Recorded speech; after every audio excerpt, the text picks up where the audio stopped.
तो चलिए चलते हैं 18वीं सदी के भारत में। जरा सोचिए, एक तरफ सदियों से चला आ रहा शक्तिशाली मुगल साम्राज्य अपनी आखिरी सांसें गिन रहा था, और दूसरी तरफ समंदर पार से नए ताकतवर खिलाड़ी आ रहे थे जिनकी नजरें सीधे हिंदुस्तान के तख्त पर थीं। ये कहानी है एक डूबते हुए सूरज की और एक नए सितारे के उदय की। पर सवाल ये है कि इतना बड़ा साम्राज्य आखिर खत्म कैसे हो जाता है? क्या वो किसी एक झटके में ढह जाता है या फिर दीमक की तरह धीरे धीरे अंदर ही अंदर खोखला होता जाता है? चलिए, मुगल साम्राज्य के पतन की इस कहानी में इसी सवाल का जवाब ढूंढते हैं। तो हमारी कहानी की शुरुआत होती है मुगल साम्राज्य के पतन से। इतिहास का एक ऐसा मोड़ जिसने हिंदुस्तान का नक्शा हमेशा हमेशा के लिए बदल कर रख दिया। इस पूरी कहानी का सबसे बड़ा टर्निंग पॉइंट था साल 1707। ये वो साल था जब ताकतवर मुगल बादशाह औरंगजेब की मौत हुई, और उनकी मौत के साथ ही वो मजबूत धागा टूट गया जिसने पूरे साम्राज्य को एक साथ बांध रखा था। इससे भारत में एक बहुत बड़ा पावर वैक्यूम यानी शक्ति का एक खालीपन पैदा हो गया, जिसे भरने के लिए होड़ मच गई। अब औरंगजेब के बाद जो बादशाह गद्दी पर बैठे, उन्हें इतिहास में उत्तरकालीन मुगल या लेटर मुगल्स के नाम से जाना जाता है। और सच तो ये है कि उनकी कहानी ही दरअसल साम्राज्य के पतन की कहानी है। औरंगजेब के बाद गद्दी पर बैठने वालों की ये जो लिस्ट है ना, ये दिखाती है कि कैसे एक के बाद एक ऐसे शासक आए जो इस विशाल साम्राज्य को संभाल ही नहीं पा रहे। इनमें से कुछ के बारे में जानना तो बहुत जरूरी है, क्योंकि उनकी गलतियों ने हिंदुस्तान की किस्मत ही बदल दी। सबसे पहले बात करते हैं बहादुर शाह प्रथम की। इनका तो नाम ही पड़ गया था शाहे बेखबर। सोचिए जरा, एक ऐसा बादशाह जिसे ये खबर ही नहीं थी कि उसका अपना साम्राज्य अंदर से कैसे टूटकर बिखर रहा है। ये एक बहुत बड़ी सल्तनत के पतन की एक दुखद शुरुआत थी। फिर आया फर्रुखसियर, और इसने एक ऐसी ऐतिहासिक गलती की जिसका खामियाजा भारत ने अगली 2 सदियों तक भुगता।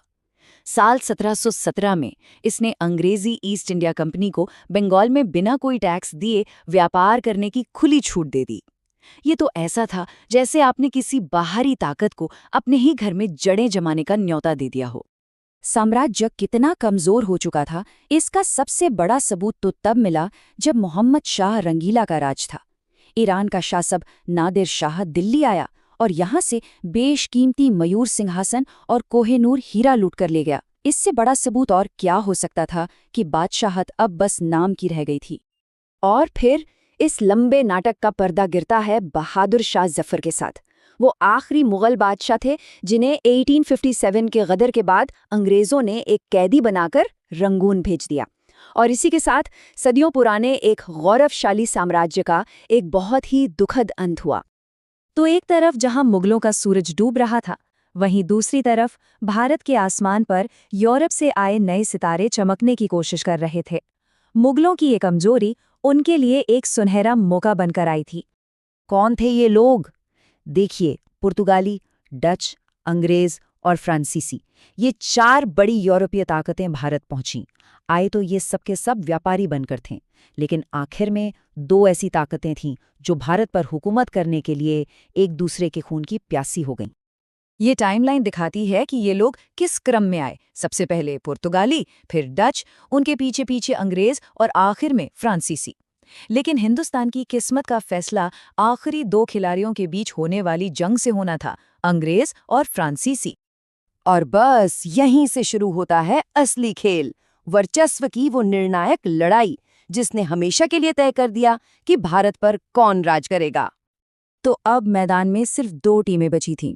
एक तरफ इंग्लैंड की ईस्ट इंडिया कंपनी और दूसरी तरफ फ्रांस की फ्रेंच ईस्ट इंडिया कंपनी, और दोनों का मकसद सिर्फ एक था, हिंदुस्तान पर कब्जा। इन दोनों के बीच की इस जंग को हम 3 राउंड का एक बॉक्सिंग मैच भी कह सकते हैं।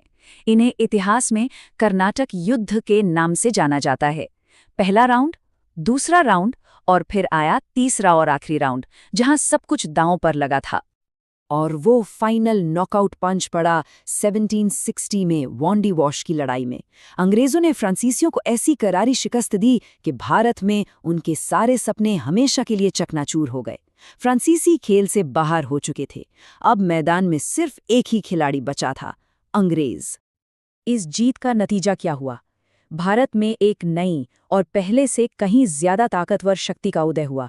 नाम था ब्रिटिश ईस्ट इंडिया कंपनी। सोचिए, जो कंपनी यहाँ सिर्फ मसाले और कपड़े का व्यापार करने आई थी, वो अब हिंदुस्तान की सबसे बड़ी पॉलिटिकल पावर बन चुकी थी। हिंदुस्तान की जमीन पर अब एक नया झंडा लहराने वाला था। लेकिन एक सवाल अब भी बाकी है, एक ट्रेडिंग कंपनी आखिर एक हुकूमत कैसे बन गई? इस सवाल का जवाब छुपा है बंगाल में और प्लासी और बक्सर की उन लड़ाइयों में जिन्होंने भारत में ब्रिटिश राज की नींव डाल दी। पर वो कहानी हम जानेंगे अगली बार।